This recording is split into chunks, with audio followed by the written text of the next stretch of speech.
And yes, in Denmark, the corona restrictions are lifted and people are really happy to see each other's faces again.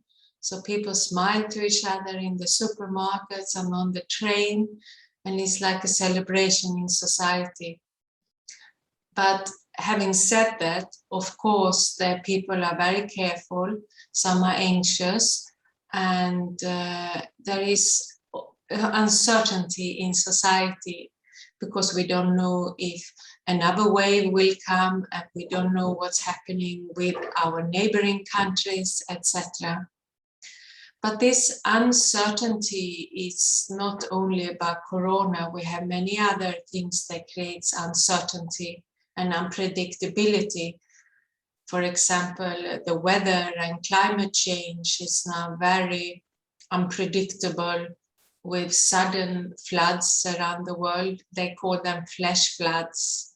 And I also find in relationships are under stress and a lot of tension because there is just a lot of demands everywhere and high expectations.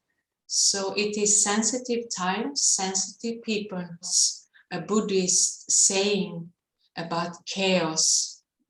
And it's said that a wise person will not seek order in chaos.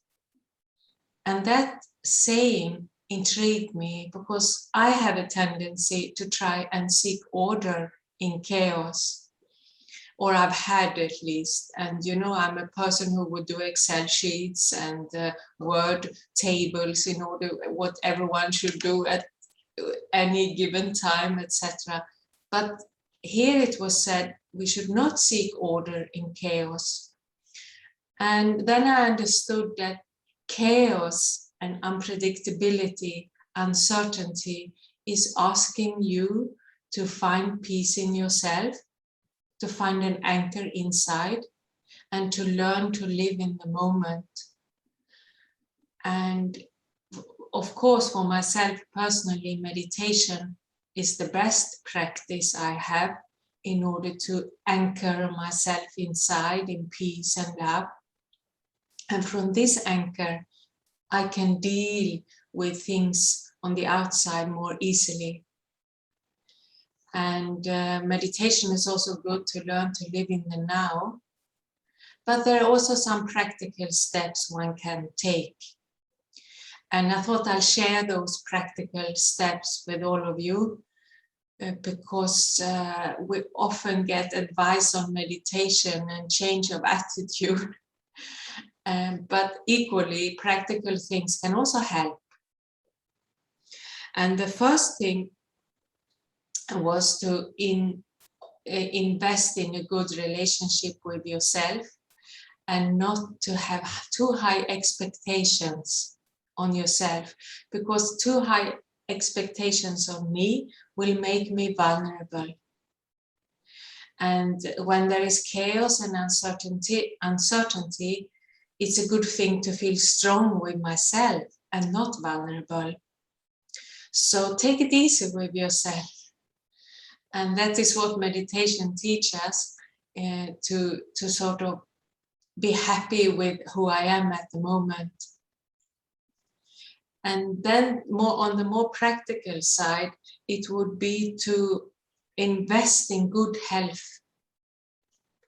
Because in uncertain time, there can suddenly come a situation where you have to stretch your physical limits. I remember when we had a flash flood here in Copenhagen, we just had to work for 24 hours and there was no one to cook. So I'm normally sort of maybe dependent on regular meals, but here and regular sleep habits, but here it was not possible. You just have to stretch yourself on those two things. And for that, I need a good base health. And this good base health, we don't invest into when there is chaos around me. It has to be a preparation, a long-term preparation. So good health is always good. And with good health, of course, comes exercise and diet and sleep and all of these things. And another practical thing would be to invest in good relationships. And they don't just come in the moment when there is chaos around you. These are also a long-term preparation. Because when there is chaos, uncertainty, unpredictability, I would sometimes suddenly need help. There will come a situation where you can't manage on your own. So I would need help from family, friends, or neighbors, or local community. Or there will come a situation where I will suddenly need to work together with people I'm not used to work together with. So to invest in good relationship on the long term is such a good thing. And another practical thing would be to have good quality things around you in your home and your workplace. Because when things are chaotic and your own gadgets start to break, and they often break on a silly time, and that causes extra tension and stress. So good quality things, whatever you need, buy good quality and don't buy too much cheap things. And then, of course, another more spiritual advice would be to be patient and to be aware and take these small moments, small mental breaks during the day, small moments of silence where I can sort of realign myself with the world around me again.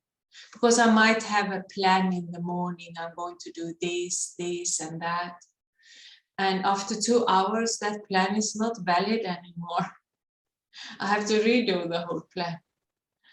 And if I often go inside, take a small meditation break, I will more quickly pick up the signals around me saying you need to change your ideas of how your day is going to look like.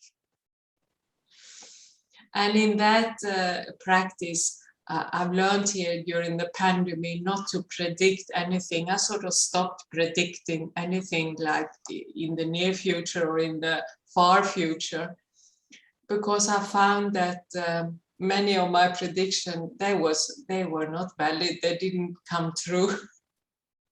And if you predict too many things about yourself and the future, it can also become blame afterwards. So I've been practicing more to be in the moment and be grateful for what there is. Then I will not predict what's going to happen in the next moment. So these are some of the practical advices I can give, or maybe practical things I'm trying to do myself. Small things I've tried. Once with a forest fire, I was abroad and there was fire just next to us, and sometimes we sudden flash floods here in Copenhagen. I found that I needed to very quickly get in touch with the people here who are working together, and then of course you need to know their phone numbers. And you need to sort of be able to recharge your phone if it's not charged. You know, there are practical things like this. So afterwards, we spoke here in Copenhagen and we sort of established a telephone line to each other. And also that we pick up the phone if we call each other as a principle, even though I don't feel like it. Because you never know when someone calls and they actually urgently need help. And then it's just silly if people don't take the phone because they are a bit tired or anything. So it's better to take the phone, and if it's not important, we say, you know, I call you back later or something. And we learn not to take those things personal. If I can't speak now, I want to speak later. But just in order to have a practice of being easily able to get in touch with others.